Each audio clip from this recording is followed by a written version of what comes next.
குடும்பங்கள் வளமான நிலைக்கு வருவதற்கு கணவன் மனைவிக்கு இடையில் புரிந்துணர்வு மிக அவசியம் என வலியுறுத்தி கேட்டுக் கொள்ளப்பட்டது.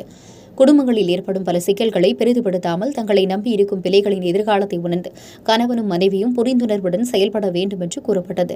சிரம்பான் ராசா பிரிமாஸ் வர்த்தக மையத்தில் அலுவலக மண்டபத்தில் நெகிரி செம்பிலான் மாநில இந்திய இலக்கிய நலன் விருத்தி சங்கத்தின் ஏற்பாட்டில் துணை பேராசிரியர் அண்ணாதுரையின் வளமான குடும்பம் சொற்பொழிவு நிகழ்விற்கு வருகை தந்த ராசா நாடாளுமன்ற உறுப்பினர் சாஹிசின் இவ்வாறு கூறினார்.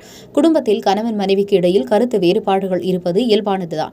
ஆனால் அதனை சூட்சமான முறையில் கையாள்வதை இருவரும் புரிந்து கொண்டால் பலமான குடும்பம் தானாகவே அமைந்துவிடும் என அவர் தெரிவிக்கப்பட்டது.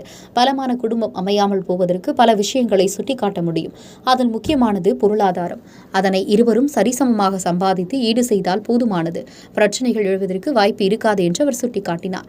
நெகிரி செம்பிலான் மாநில இந்திய இலக்கிய நலன் விருத்தி சங்கம் சமூக மேம்பாட்டிற்காக தொடர்ந்து இதுபோன்ற பயிற்சிகளையும் கருத்தரங்குகளையும் நடத்தி வந்தார். பலமான குடும்பம் அமைவதற்கு பேருதவியாக இருக்கும் என கூறியதுடன் இந்த நிகழ்விற்கு நாடாளுமன்ற உறுப்பினர் சாஹிசின் 3000 ரிங்கிட் மானியம் வழங்கினார் என்பது குறிப்பிடத்தக்கது.